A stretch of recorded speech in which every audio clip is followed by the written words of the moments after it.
Welcome to the Grappling Grappling Rewind Podcast. Welcome to this week on the Grappling Rewind Podcast. On this week's show, we're going to recap the UFC BJJ 9 that happened on June 4th. As always on the show, I'm your host, Maine, with my co-host, Adam. How you doing, Adam? Doing all right. We just had a little pre-show. Rachel and I were in Japan. We are on a backlog right now. We're going to run through the UFC this week, and then Polaris food poisoning event for Team Europe we're going to run through next week. But basically, that is the schedule for today. Basically, just breaking down the UFC BJJ 9. Really interesting that the two cards happened, not back-to-back, but like 2 weeks between them? Yeah, not a lot of time in between them. Like, usually it's a few months. Usually it's a few months or something. It is very funny that, like, those two happen a couple weeks apart, and then we don't have the date announced. We do it, but it's not, like, in the near future. It's like they had this really, really close card, and then they have a gap again, which is, again, I kind of like the cards being more frequent. Let's get right into it. This was a weirdly matched card. The big through line that we had for the UFC BJJ 8 card was like, so I think the title for the episode was, why were there so many mismatches, or is everything a mismatch? I think this card was kind of worse for mismatches, in all honesty. We had a lot of first-round submissions, which doesn't necessarily mean that there are mismatches. It typically means that if you're subbing your opponent, within the first 5 minutes of a match at black belt or at a pro level, it was super one-sided. We kind of talked about it when we previewed it a couple of weeks ago when we recapped the Mikey Mismatched card. We were like, we kind of made some preliminary picks, and I think all of those picks were correct. I think there's been some matchup changes since then, but if you look at this card from the outset, you can basically just pick by the ranked fighter versus the unranked fighter. There's some interesting ones like Amanda Bruse versus Ffion Davies.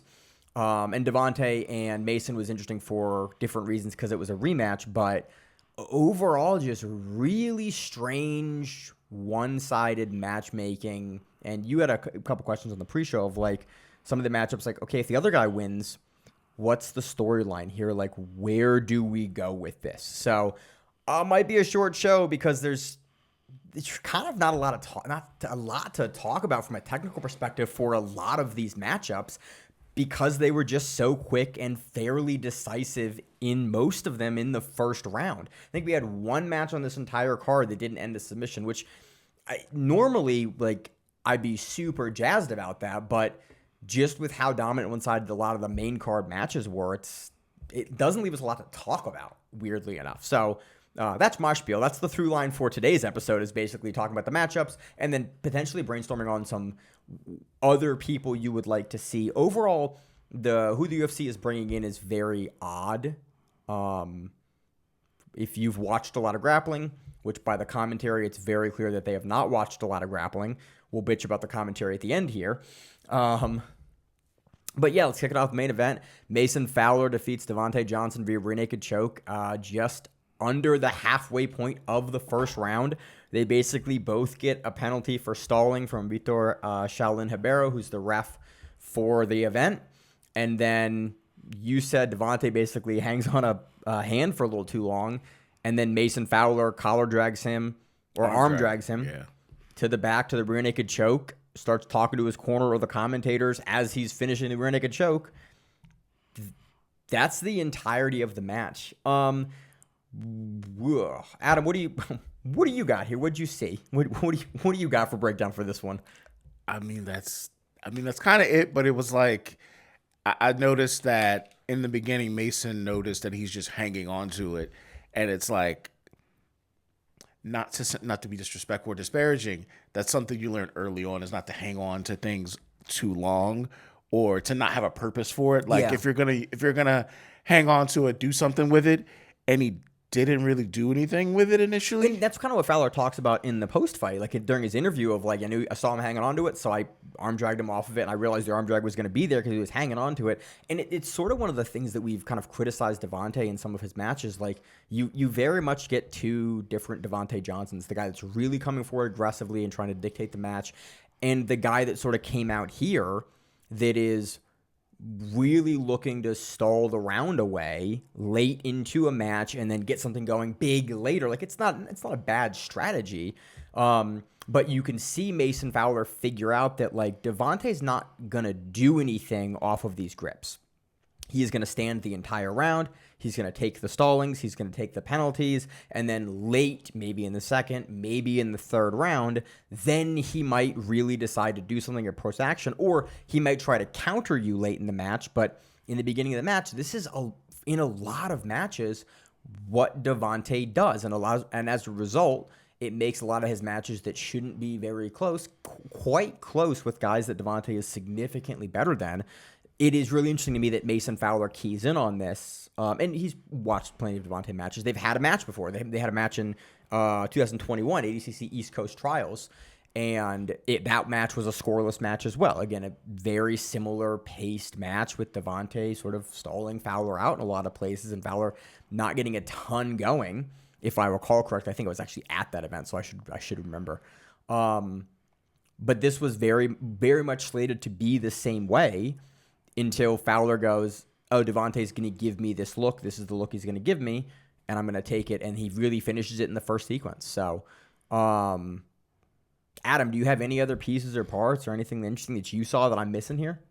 No, not particularly, but I've seen when like Devhonte does compete at like an IBJJF, he is more wrestling heavy. He's not always hanging on their feet, but also I've seen him go against people that are not on his level. Yeah, and that thing is like we can see him blitz through guys, and even sometimes the guys that aren't on his level, he will kind of have a match like this. It's a really interesting.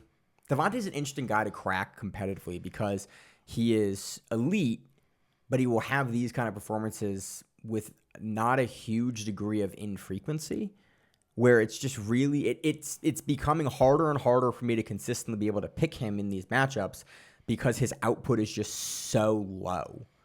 And it kind of bites him here because Fowler capitalized on the first opportunity because he's standing in front of him.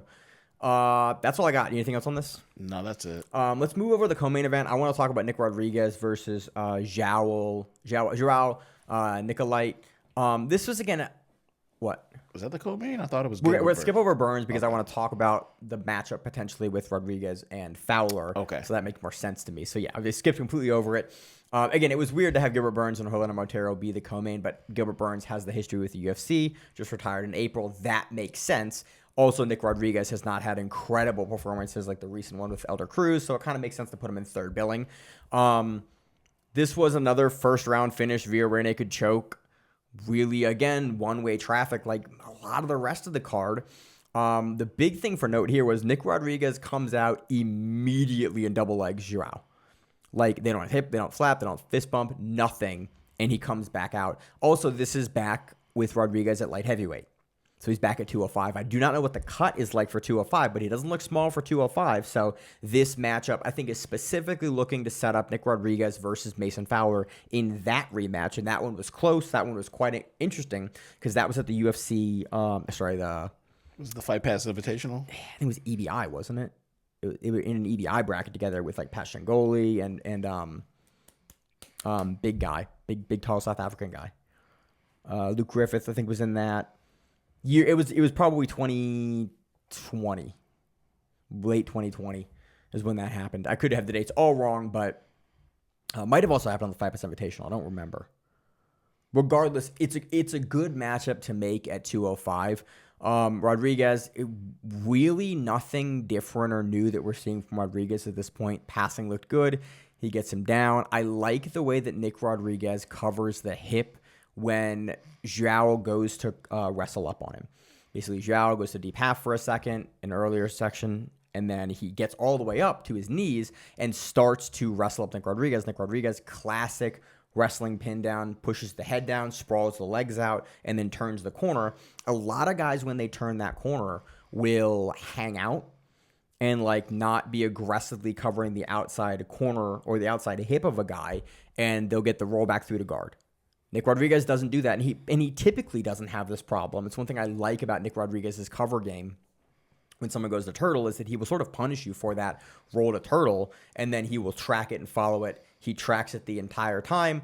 Joao jumps through, and then follows it with the hooks, and then gets the rear naked choke. It's really a very classic Nick Rodriguez match, albeit from a little bit of a different sequence. Usually he's passing to mount a rear naked choke. This one was sort of a return to old form from him, countering a wrestle up and then going into the back and rear naked choke. So that's, again, it was another really quick match. I think this one was like 3 minutes or something? Yeah, it was pretty quick. It also, having taken a seminar from him, this is what he does. And it's interesting to see that, like, it is rinse and repeat no matter who it is. Like, he starts to connect the body lock. Okay, body lock's not there. He has another pass off of the same setup of that body lock. And it just keeps, it's just like, oh, this is your thing. You're not going to do anything else. And, like, it's fun to watch that. It's like, oh, this dude does not deviate from what his A game is. And even if it looks like a deviation, it still flows together. And, like, when Joao from the guard, it was just no answer. Like you said, it was one-way traffic. And I was like, he passed, side control, he tried to turn. He had a counter for the counter. I thought it was bold of him to try to wrestle up with Nicky Rod. But also, like, it's bold, but I also don't think necessarily it's a bad option. Like, guys have taken Nick Rodriguez down. He's not untakedownable. He's also getting a little older. He has a kid now. Like, it makes sense. Bold, I think, is the right way to put it, but not necessarily bad. He does get countered for it and killed for it, but it makes sense. You mentioned here that I thought was really funny. He doesn't deviate from the A game. So I'm in the original Black Belt Slayer documentary. And Jay Reglubuto was mic'd up for it, and we're backstage at ADCC 2019. I'm just casually talking to Jay because Jay was coaching him at the time, about it. And in that documentary, you can hear the conversation that Jay and I had, and it's basically like, so what's the game? He's like, same game plan every time. Never. And basically, that was one of the things that was the hallmark of Rodriguez. He was very, very limited in 2019. He'd been training for 2 years or something, 2.5 years. And the skills that he had and brought to the table were incredibly sharp and quick, and he could execute them well. But there was not a whole lot of additional skills outside of that. Things that he did very well, but it was a limited skill set that he was going to leverage. And he was also a guy that wasn't interested in trying other stuff, but like knew that if he could make work what he had, it would take him all the way there. And I always thought it was really, really nice because a lot of guys, especially in that era, will get ahead of themselves and get excited and get doing other things that are outside of their game a little bit, trying for something like that. Is something that Nick Rodriguez never did in that era. He was never really out of exactly what he wanted to be doing. He was very, very diligent. Nick Rodriguez really has been one of the most diligent grapplers that I've ever seen. Whereas like he just tends to never like try something new or out of the ordinary. He like sticks to his game and he can keep a pace where that game continues to work. It's just a really interesting quirk of his game. Thinking about the matchup with the rematch with Mason Fowler, I'm very, very interested to see how this one goes. Because that seemed, again, to your point of like, were they going to put Joao against Mason Fowler if Fowler wins? Like, they're teammates. Like, wow, they're at least same lineage. It was one of these, it was very obvious that they were gunning for Fowler to win because, again, they like Fowler. Fowler's got a good style. And they were gunning for Nick Rodriguez to win, which is why he's back at 205, which is, like, you can see very much through the matchmaking. And for me, it makes it, like, interesting, but also a little bit, like, a foregone conclusion of, like, well, maybe you should match Nick Rodriguez a little more appropriately so that it is not necessarily a foregone conclusion that he's going to face Mason Fowler. It was just a little odd from the, like, promotional perspective for me.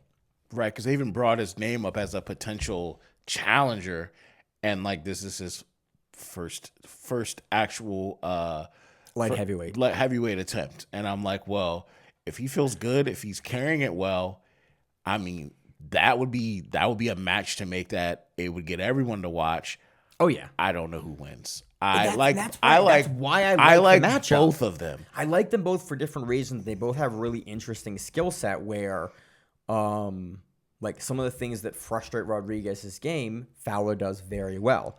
Some of the things that Fowler can be exploited for, like Rodriguez has honed and gotten even better than their first match. Like, I think it's a really good match. It's the best matchup I think you can make at 205 if Rodriguez can make 205 repeatedly. Because again, the last thing I want is like we know Fowler can make it. I'm happy to have Fowler as the champion. He can make 205. He can consistently make 205. We see him a couple of times a year. I'm concerned that Rodriguez, because he sits at about 235, that's a pretty big dump to get down to 205 with any degree of regularity. That's my only concern if we potentially were to have Nick Rodriguez as a champion at 205, is like that is a fairly decent cut for him to make down, especially as he gets a little older. Again, he's, I think, almost 30 now. He's still not quite in his prime, but the miles are starting to add up. The weight cuts, he's not had to weight cut a ton in the last couple of years because typically he's above 99. That's my only kind of concern with him entering 205 is, well, how frequently we're going to see him at 205. And we're not seeing a whole, I mean, we're seeing some, but like, I feel like the heavyweight division is kind of forgotten a little bit. Like there's been matches because the last match was at heavyweight. Yes. And I'm like, but I don't see it with like regularity the way I see the other weight classes. The UFC is building a couple, which I like, which is not a bad promotional strategy. It's like I'd much rather you have 4 weight classes that you run, like again, old school UFC, where it's like they had a couple of weight classes. WEC had some, Strikeforce had some that were like not in the UFC because those weight classes weren't strong enough. Like again, 125. Like you watch Takashi Fight Palace, TFP. If you wanted to see the best 125ers in the world, they weren't in the UFC. They weren't really in Shuto. Like if you wanted that division, you watched a different promotion. I kind of like that the UFC hasn't opened up 18 divisions. They've honed it down. Yep, we'll have heavyweight matches here and there, but there's not a heavyweight champion because we're not going to dilute the roster like we have with like the regular UFC with so many weight classes and divisions where it's like, it doesn't really matter who's champion anymore because there's just so many fighters it's hard to keep track. I kind of like that we've pared it down initially because I don't think we have the roster strength to support really any more divisions than we have already. So that's all I got on this one. Do you have any other kind of pieces on this? No. Let's move on to the co-main event now. Gilbert Burns versus Horlando Monteiro. 128 rear naked choke in the first round. Horlando shoots. Durinho counters. Durinho gets to the back. Durinho has some really nice roll-throughs with the choke. Traps the hands. And then gets the rear naked choke. Beautiful rear naked choke. Like, great. I love the way he punches it down. Like, he's smiling as he's doing it. Kind of much like Mason Fowler, but I don't really have much more on this match. Was this welterweight? Middleweight. Yeah, middleweight, which makes sense for Durinho at this point in his career. Because he can make it, so why not? Yeah, I don't know. Adam, do you have anything else on this matchup? It was a very quick rear naked choke. Horlando Monteiro made some good adjustments to try to get out, try to get the shoulders down. Durinho was just too good at tracking the shoulders and being able to stay on the hips. And then his rear naked choke game with no gloves now. He has even less to get in the way because the gloves aren't there now. Can't stop the choke with the gloves anymore. Yep. You can't pull him down. You got to get to the hands. And now he's back to like just doing jiu-jitsu again, which I kind of love to see. He comes from jiu-jitsu. He wins the worlds. He goes in MMA. He goes into the UFC, has a phenomenal UFC run, then comes back to jiu-jitsu. Everyone comes back at him. Everyone always comes back to us. It was fun. It was just fun to watch, like getting kind of, off the beat path. Like it was sad watching him lose and then retire. And I was like, oh man, I like Gilbert Burns. Yeah. But like seeing him have the excitement of now just getting back where it's just jiu-jitsu. I don't have to worry about, his comment was like, I don't have to worry about dudes punching me in the face anymore. Mm-hmm. It's nice. So I want to see him back, whenever they do another, middleweight challenge. I want to see him and Wagner. That's the one to make for me. I want Durinho to get like 1 or 2 more, get his feet back under him, like get back. Like Wagner's a couple years older, not that many years older, just fought for the title. Right now, I think he probably beats Durinho, but like maybe not. Like that's the matchup for me to make. Is Wagner versus Durinho. That's the one I want to see. We've seen it before, but like I want to see it in this era, in this modern era with both these guys at middleweight because we know Wagner can make welterweight, and it was tough to get him down that for the Tackett fight. But like, put him at middleweight. That's the matchup to make. I'm going Durinho. Right? There's good through lines for either matchup. I see a pathway for Durinho to take it. I see a pathway to Wagner to take it. I'm excited for it either way.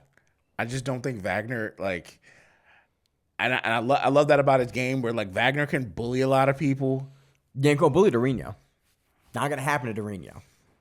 somebody who's still got, like, when he finished the rear naked choke, that was MMA choke. Like, that kind of, like, when it was in and you see that guy's face start to change, I was like, yeah, that's not typical jiu-jitsu. Like, that's, oh yeah, like, I have to actually put this behind right, because they're fighting gloves with the UFC. Yep. So I'm probably giving it to Durinho.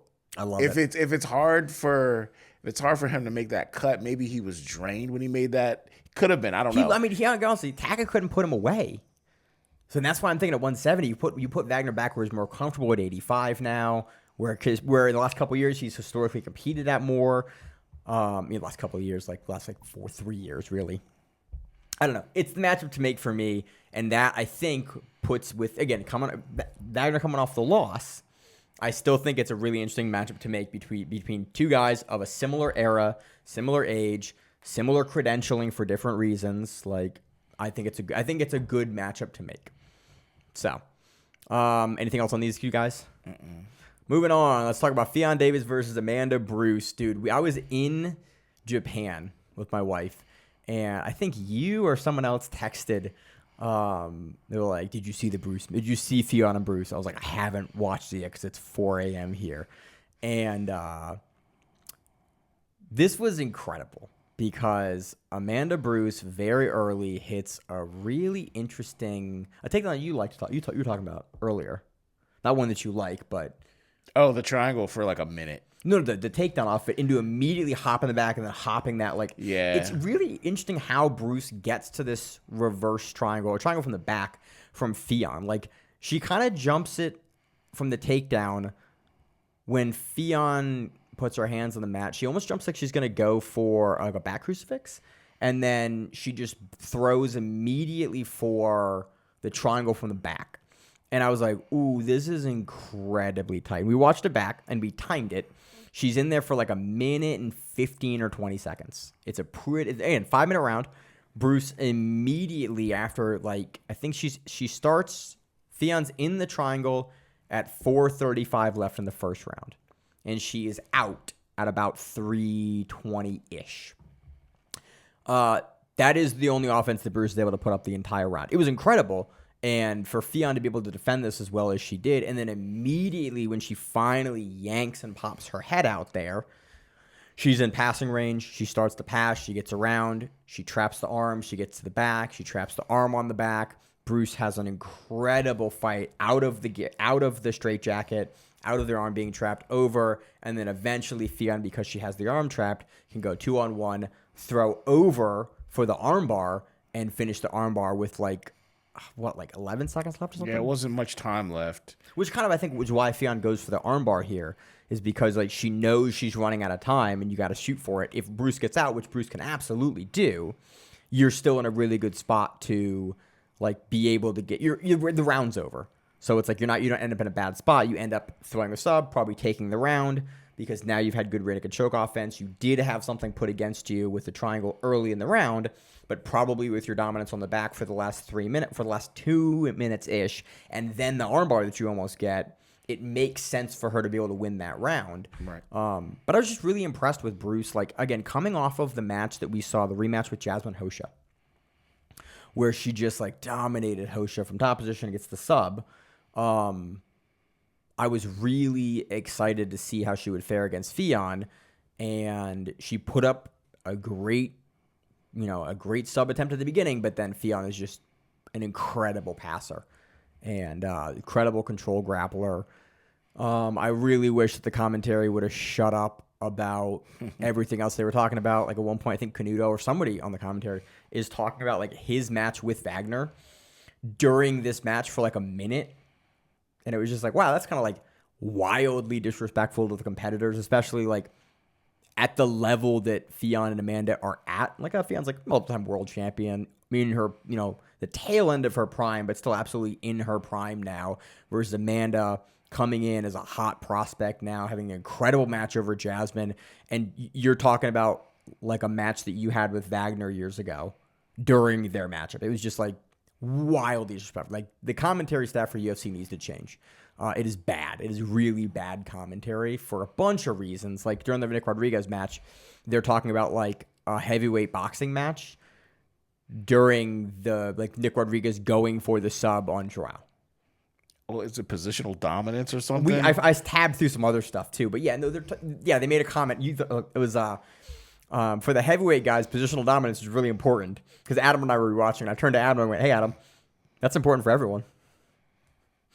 It's just really universally pretty poor commentary, and it's very clear that the commentators are like MMA guys, which is great, but they don't have a good understanding of modern jiu-jitsu, and the audience that's watching this, I don't think a lot of regular UFC fans are watching this event. I think it's mostly like the nerds like us, Adam, watching these events, the guys that are just primarily doing jiu-jitsu, or jiu-jitsu is like the first passion you're going to go and watch a grappling event. You need better commentary. So Ffion gets the armbar here, but that was the big thing that stood out for me on the broadcast was like, why are they talking about a match that is not the match that is happening currently? It is like one of the first things that you teach new commentators is to focus on the action at hand, especially during finishing sequences, so that you're not just talking about something else while match action that you should be commentating is happening. So, yeah. Adam, any other piece? I kind of skipped through a lot of the technical sequences on here.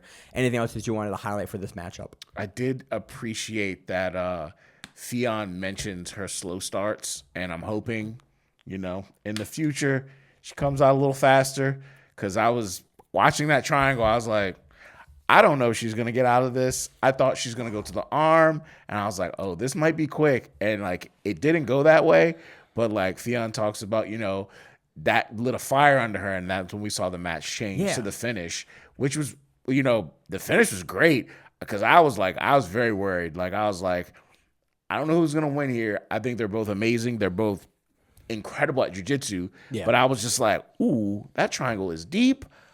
It's also a weird triangle. Initially, you're still dry. It's early in the match. It is, that I was so surprised. I am curious like you are, if Ffion, if she's going to start or be able to, this point in her career, you've been to the mountaintop, to be able to make changes like that late in your career, and maybe, but again, she has not a lot of her career done round fights. That's a relatively recent thing for big promotions to do. We've seen it occasionally the last couple of years, but until most of these guys, the 95% of their matches, probably more, have just been single round matches for jiu-jitsu on a matted space, not in a bowl or with breaks between. That is very uncommon. Ffion has MMA fights, so she's used to that format, but that was a decade plus ago.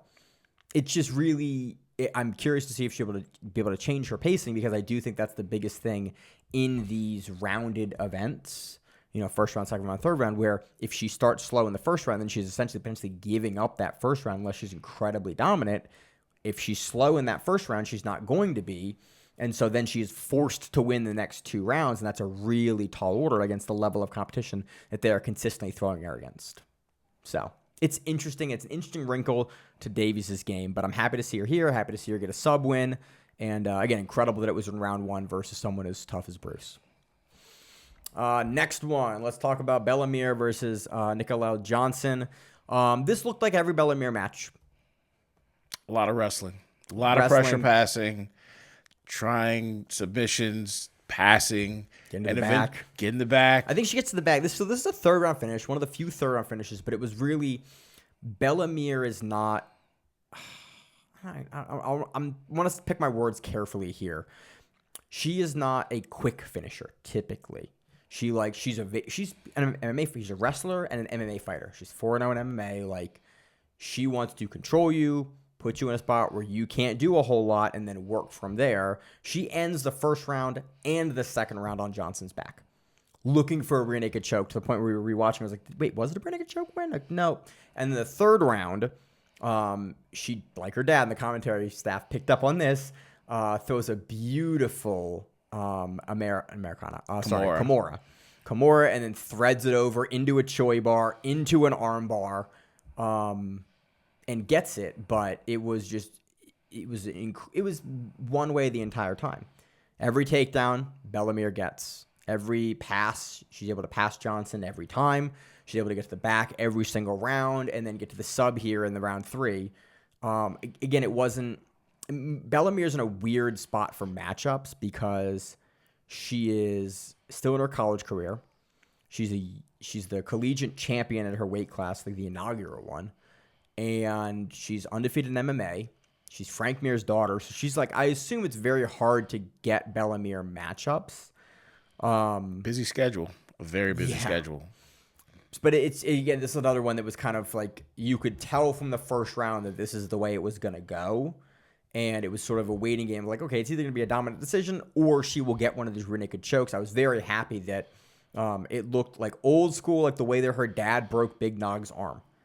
I was like, ooh, are we going to see the exact same thing that I saw her dad do years ago? And luckily, Johnson has a little more flexibility than Nogueira had. But Bellamir gets it done. I don't really know who you match Mir up with. She's at featherweight, where you start to kind of thin out a lot for your Nogi folks at the level that Mir is at. It is an interesting. Wasn't Ffion and Bruse at featherweight? It was bantamweight. It was bantamweight, so smaller. Yeah, by 10 pounds.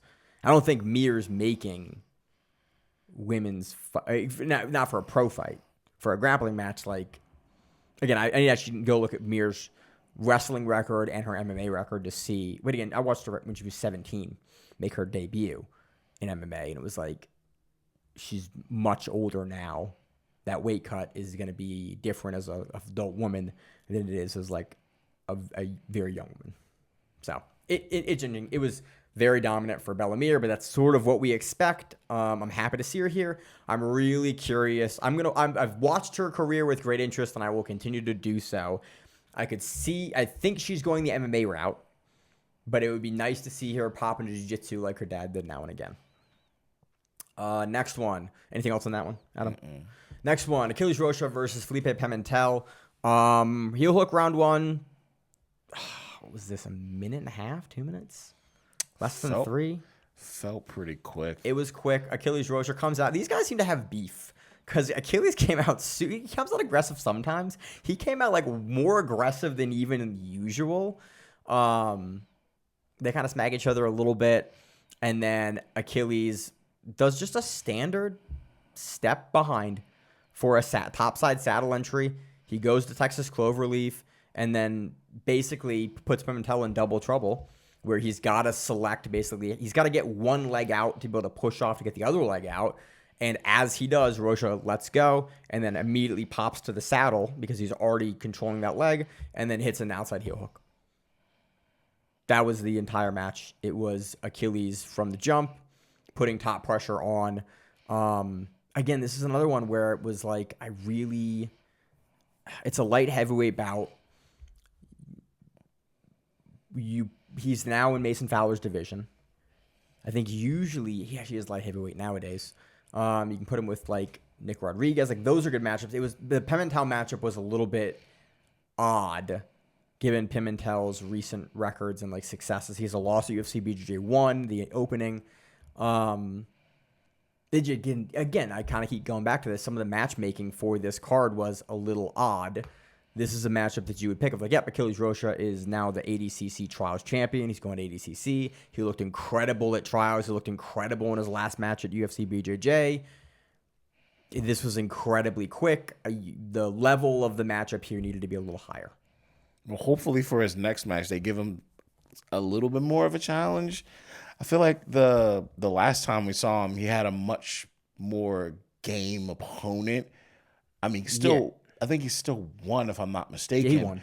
But this just felt like a walk in the park almost. It was very, very quick, and the Rocha just seemed like he seems unconcerned in all of his matches, but it seemed Pimentel just wasn't able to put up a lot of no offense. And wasn't able to put up even like a ton of defense because Achilles just kind of got to where he wanted to get to after the initial, like, I'm not immediately going to pass. Okay, I guess I'll sit back for this leg. And then the leg lock's there and it's round 1. Again, we had a lot of round 1 submissions on this card. And there's just not a lot to break down here. It was great to see. I'm really curious what Achilles looks like at ADCC. Because, man, the turnaround over the past 3 years for Achilles has been night and day. And this is by far the best he's ever looked. And I just want to say, I really want to see him against the best guys in the world. And that's ADCC is hopefully going to do that. Moving on. We're kind of in the lower card now. We have John Chandler versus Rafael Ferreira. This is basically Rafael looking great for 2 rounds, putting up tons of submission offense, getting a little tired in the 3rd round, and then John Chandler, White Chocolate was his nickname? White Chocolate is his nickname. White Chocolate kind of weathers the storm, and then Ferreira is tired in the 3rd round, and in the dying seconds of the match, John Chandler essentially puts out Rafael Ferreira. And then Ferreira taps, and you see him kind of like fall, and you're like, oh, yeah, that is a guy that tapped at the last second. This is a weird one because he taps with 2 seconds left. And you're like, if he can stay upright and not be asleep and collapse, he wins the match probably. He wins the first 2 rounds. But I think that John Chandler is cranking down on this hard enough because you can see Ferreira like fall over in a way where it's like, oh, yeah, you're not all there, and so you tapped at the last second you could have tapped at. But yeah, this was just really interesting, and this is what sometimes happens in the rounds. Like we saw kind of a similar thing with William Tackett. Like comes out super hard, looks amazing, looks good the 2nd round, and then that 3rd round, the opponent kind of goes, cool, I still have tons of gas, and now we're 15 minutes in, and you can lead and get to finish. Like this was honestly one of the better matched up. Given the kind of dynamics of how the rounds went, this is one of the better matchups on the card. I think we have 2. This is duplicated, isn't it? Yeah, this is duplicated here. Okay. But yeah, do you have any other pieces on this match, Adam? It was wild to see how many subs he was throwing at him in those first 2 rounds. Dude, that initial Darce choke was tight. Right. And I'm thinking, it's over. And, like, it's not. And I'm like, I don't know how y'all be getting out of that. I don't know how these small guys get out of stuff like that. I'm like, once chokes are in, I'm like, can I get out of this? Nah, it's all right. I'll just tap. And he's like, no, I'm going to die. I'm going to die for it. It was good. This is a very fun back and forth. We got to see a good kind of collection of John Chandler's leg work. Rafael Ferreira really on the offensive for big chunks of it, like for upper body and lower body subs, which is great. This was well matched. I was very happy to see this one, and really surprised about the finish. I feel like we're gonna see this match again. I think we should. It would not anytime soon. But they'll cross paths again. Yeah, because I could see them both going on having other matches and just like dominating people, and then like eventually they'll have to run into each other somehow. Yeah. So, next match, we had Maurice Ramirez defeats Victor Ribeiro via unanimous decision. This is the only fight out of the 9 that didn't end in the sub, which, again, we kind of beat that dead horse already. Again, very, very good back and forth bantamweight bout. Bantamweight division for the UFC for men's divisions is kind of small. I think they're setting these guys up to kind of be the feeder for guys to face Mikey. Generally, again, Ramirez looked good the entire round. Like, it's a very clear unanimous decision. With just, he wins the first, wins the second, wins the third. That's really it. What about his teammate? Oh, man, I'm blanking on his name. He just won Worlds at Roosterweight. Jalen Fonseca? Jalen Fonacier. Fonacier. So is Mikey in bantamweight or is he in Mikey's a bantamweight. Oh, okay. He's a featherweight in one, but featherweight is bantamweight in one championship because they do the shifting with the hydration testing, and they're not going to face each other. Like that's the match I want to see is the Jalen match, but it's just like we're not going to see it. They're like this. They're as close as anything. You got your homie, and I appreciate that, but it's like, man, how much money you got to throw at him? I mean, they seem like a guy on principles that are not going to do, which I like, but also. But both of them are such buzzsaws that it would be very exciting.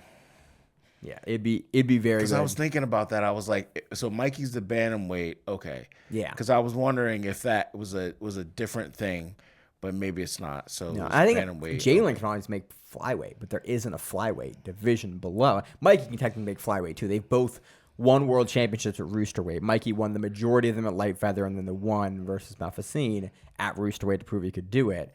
But I think Jalen is actually a little smaller than him. He is, and he's been calling for a smaller division. I'm just not sure how many competitors are going to be there. That's the problem. That's kind of the problem with the roosterweight division or the flyweight division is it's there's a reason ADCC ends at 66 kilos. You know, that bell curve hits hard on either side, which is why, again, you can go above plus 99 kilos. It's like, well, because there's the bell curve on either end. It's like, well, you don't need, it's like the super heavyweight division. Anything above 265. It's like, yeah, most pros that are fighting MMA, like, aren't above 265. Like Overeem and Lesnar and Mark Hunt, like, all those guys could make under 265. You know, there's not a lot, like Stefan Struve, like, even giant guys, most of them can make under 265. You put money on the line. The same with Rooster. It's like there's a lot of guys with Rooster. It's like there's just fewer people at that really small size for adult men, at least in the demographics that the UFC is usually operating in, which is like North America. You know, you definitely have some small people in Mexico and in like Japan and the Asian countries and over in Asia. It's a better way to say that.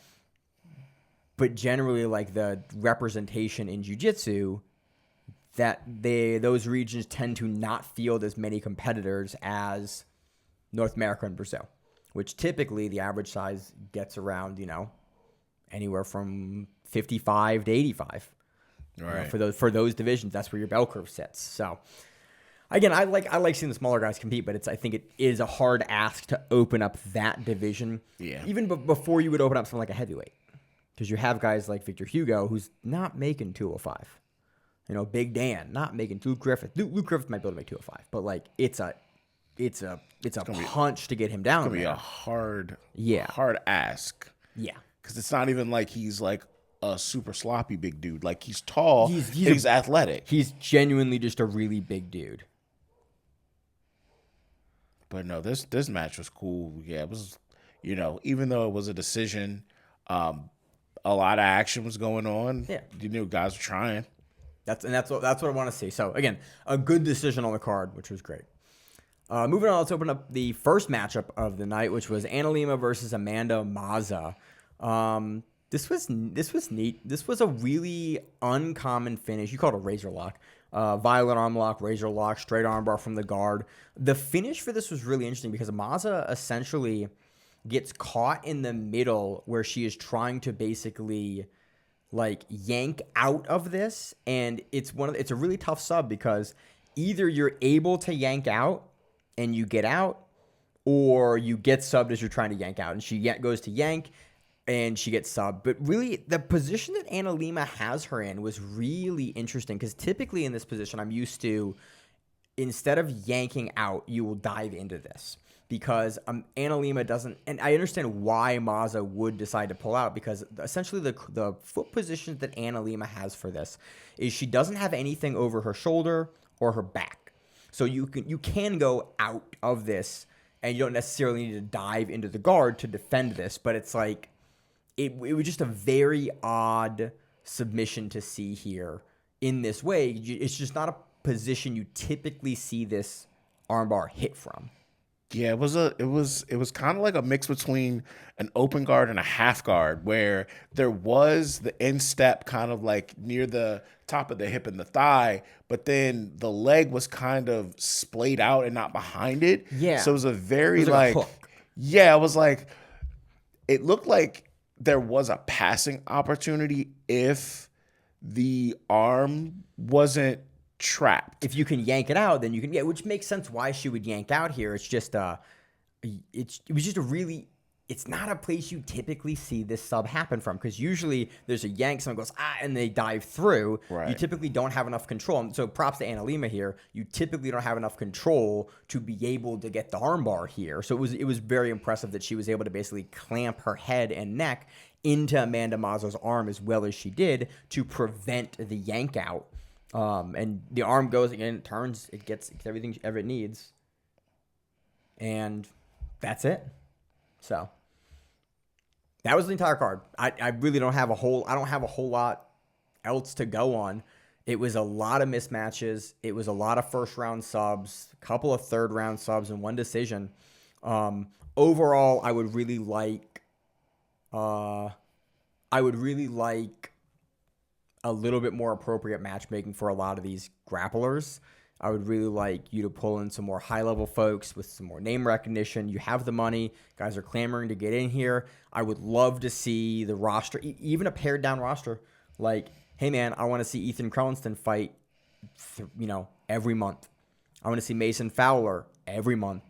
Nick Rodriguez every month. Like, I want to see these guys have 8 and 12 matches a year, because it's grappling. Like, that is a very reasonable schedule for these guys to keep. Let them be pros. I want to see the Tackett brothers, like, at minimum 6 to 8 times a year. Mikey, 6 to 8 times a year. Like, I don't want to see guys shelved for long periods of time. Like, keep that roster low. I'm happy with 10 person divisions. Move them through quick. Give me, the champions and the people fighting. I think a 9-fight card is great. I'll even take 8 fights. The event length was perfect. I think grappling events at 2.5 hours are exactly what I want to see. It's respectful of the time. The commentary is really bad. They need to fix the commentary. But overall, like, as much as jiu-jitsu guys in there. Yeah, as much as I don't like kind of the monopolization of jiu-jitsu by the UFC, I do appreciate that we are getting professional production. We're getting events that are happening with a frequency.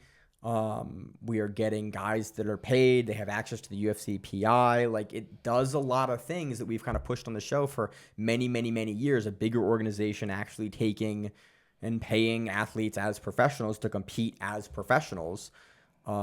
It's sort of been the dream. I don't like how we got here, but I do like that we are seeing guys women competing as professionals in jiu-jitsu under the UFC banner. So that's that. Adam, any other closing thoughts you had on the event? No, it was. I think the card was good, even though, like you said, it was a little lopsided in some of the matches. I guess we'll just have to wait and see who else they pull in, because, like the last card, Ethan Krellinston, you're getting names, you're getting some of those people who've been out there for a while that are worthy of being watched and being highlighted more than they probably have been in more recent time. Because I've talked to many UFC fans, and their understanding of submissions is probably like, triangle armbar, a couple things here or there. Blue belt. Like, the average UFC fan has a blue belt level understanding of, like, watching submission grappling. If you've been watching for a long time, you have a general, like, I can see it. They can see the transitions. They can see where the game goes. It's like, yep, that's, if you've been watching for 10 years, that's where I kind of put your knowledge. You can't do it as a grappler. Right. But, like, your knowledge as a fan is like, yep, you understand generally the trend. Because generally, the jiu-jitsu we see in the UFC is, like, blue belt level. It's, like, doesn't make it bad. It's just very consistent. There's not a lot of wild transitions. There's not barambolos or weird back takes. It's very in front of you, pretty standard wrestling and clinch work. Some nifty takedowns. Except for my GOAT. Yeah. Charles Oliveira is a little different. He doesn't count. He's Charles Oliveira. Like, it's Durinho. It's like those guys don't. Like, yes, those guys don't count. But generally, the lion's share of the grappling you see is, like, right around blue-purple for the techniques that we're seeing guys leverage, is what I mean. Like, you're not typically seeing weird, fancy, like, inverted guards play. You just, like guys like Ryan Hall are few and far between, where he's doing some more weird and nifty stuff. Generally speaking, like, Cody Steele does stuff like that, but not a whole lot of other guys on the roster just have that level of technical depth and skill set over their opponent to have that level of success and not just get beat on being in some of those more weird guards. Right. So, overall, I think that's it. Adam, anything else?